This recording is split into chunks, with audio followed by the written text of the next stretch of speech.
What is going on, you beautiful people? It is your boy Simon here, back to our video, and today we are going to be talking about a team that I think can surprise people in the NFL. Last year we did it, and the team was the Carolina Panthers. They went on to go and win their division and take the Rams to a thriller in the playoffs.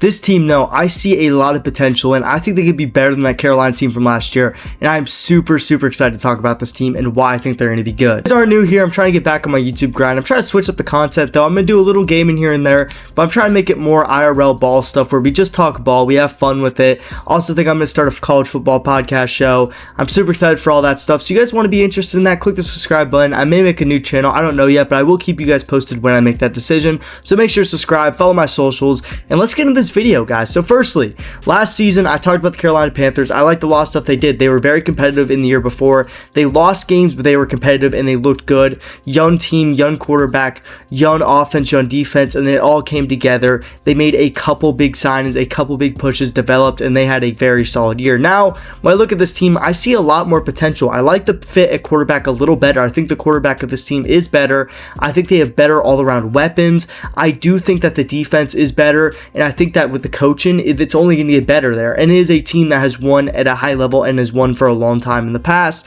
They've had a couple down years, but I think they found their guy, and I think they are ready. And the team that we will be talking about is the New Orleans Saints. The first thing that we are going to talk about with the New Orleans Saints is the schedule. I see a lot of winnable games on the schedule, so let's go over it. First of all, we got to talk about the division. As you guys see, this is the division of the New Orleans Saints. You have the Bucks, you have the Panthers, you have the Falcons, and of course you have the Saints. A very winnable division for the Saints. And obviously you open up the season with a couple tough games. You play Detroit, you play Baltimore, but then you play Vegas at home, you play Atlanta at home. Very winnable games. Then you play the Vikings. We do not know what's going on at quarterback for the Vikings. That could kill their team. I do think that they have a very good chance of winning that game. Then you play the Giants, who have potential to be a very good team, but I do think that the Saints have a chance to win that game. Then you play the Steelers, who in my eyes could be a very bad team. So when you look at all that good stuff, you have a chance to be a winning record going into the bye week. Then after the bye, you play Cleveland, you play Carolina. Those are very winnable games. Then you play Chicago. I don't care. I like the Bears. I consider myself a little Bears fan, more of a Dolphins fan, but I do think that the Bears are a winnable game for the Saints. Obviously you go and you play Cincinnati, you play Green Bay. Those are two tough teams, but then you play a stretch of Carolina, Tampa Bay, Arizona, Atlanta, and Tampa Bay to close out the year. Those are all winnable games for the New Orleans Saints. I do think that they can win around 8, 9, possibly 10 games and possibly take this division. Now let's talk about the personnel. Obviously you have a young quarterback in Tyler Shough, who came in with 5-4 as a starter, looked very good in those games with limited weapons. So I'm being honest with you, Alvin Kamara was banged up, the offensive line wasn't where it needed to be, and the offensive line is proven. Obviously you're going to get a second year of Kelvin Banks Jr. Cesar Ruiz is a very talented player. You have some very solid players on the offensive line for the New Orleans Saints, and of course look at the weapons, man. You add Jordan Tyson, who has talent to be one of the best receivers in the game, super athletic, freak of nature. You pair him with Chris Olave, release some pressure off Chris Olave. He played almost a full season last year. He was relatively healthy. Hopefully he can protect himself because he is one heck of a player. But you put all that together and the Saints have a solid offense. You obviously add Travis Etienne too. Less pressure from Alvin Kamara. You're going to have both those guys. At the tight end, you have Juwan Johnson. You also have Bailey at the receiver 3. That is a very respectable offense for the New Orleans Saints. And you also have Kellen Moore, who's going to be calling plays. And I do think that he's going to be improved in the second year. He looks like a good coach for the New Orleans Saints. So I'll be completely honest with you, how they're able to right the ship, turn around the season, and look pretty dang good doing it. I do think that he's going to be a very respected coach in the NFL, obviously on the offensive side of the ball, but I think he's a leader of men, and I do think he's going to succeed there. Now, when you look at the defense, obviously with the Saints, one thing that I always will expect is good defense out of the Saints. I don't know why, but it seems like my entire lifetime, they've always had a very good defense, and that is going to be the same, man. They obviously have Cam Jordan coming back. Could be his last season in the New Orleans Saints uniform. You have Chase Young, who's actually put together a respectable season last season.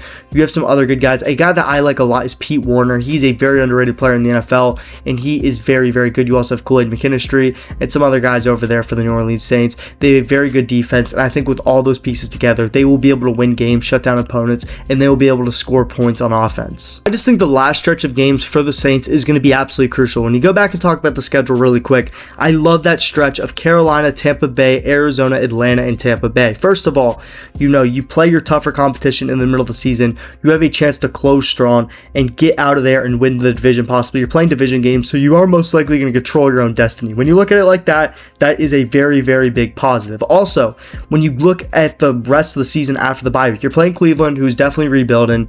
You're playing Carolina, who I think you are a better team than at home. Then you're playing Chicago, who they lost a lot of defensive pieces on that Chicago Bears team. So I do think that they are going to be a very good team, but I do think that the Saints will have a chance to score points and possibly win the game in a shootout. Also, when you look at Cincinnati, same thing. Obviously, they went out there and they acquired Sexy Dexter and they did all that. They put in work to develop their defense and make them better, but still, they are not the greatest unit in the world. The Saints will be able to score points. Then you look at Green Bay. Green Bay's a tough game, but you get it at home. But those games really get you in the rhythm for Carolina, Tampa Bay, Arizona, Atlanta, and Tampa Bay. Those games are very, very winnable, and they will not have pressure on them. They are not going to be playing in prime time very much the rest of the season, or at all. They only play in prime time. Their last technically prime time game is versus Pittsburgh, which is at 9:30 in the morning. I mean, they play one late night Monday night game versus Atlanta, but besides that, they're 1 o'clock games. They'll have no pressure, and I do think that they are going to sneak up on people, and especially if they only go 1-2 versus that stretch of, Chicago, Cincinnati, and Green Bay. I think they're going to come in angry, and I think that they will beat Carolina. I think they have a very good chance to beat Tampa Bay. It seems like the Saints always do a good job playing Tampa Bay. And then, of course, you have Arizona, who I think will be a easy win for the Saints. You have Atlanta, which at the end of the year, we don't even know what Atlanta will be doing. And of course, you have Tampa Bay at home. That could be possibly a Monday night for the division game. I look at it like that, and I do think the Saints are going to be a very, very, very good challenge for teams, especially if Tyler Shuck takes the development leap that I think he can take. I think that team could be very dangerous. So when you put all the pieces together for the Saints, I do think that they are going to cook something up very, very, very good, and I'm excited to see it, if I'm being completely honest with you. I really do think the Saints have a chance to win their division and possibly a playoff game this season, really sneak up on people. Usually there's one team every year that sneaks up on people. I do think that they have a chance to be that team. Well, I appreciate every single one of you guys who watched the video. I know it's not my longest video, coming back, trying to get back in the flow of making videos, so I figured this would be a good one to start it. I am going to start doing some top 10s. I'm going to start doing a College Football 27 rebuild. If you guys want to see all that, make sure to hit the subscribe button. Also going to start College Football Podcast. Going to talk about that probably in the next video, but I do appreciate you guys so much. I'm really trying to get in the flow of making content again.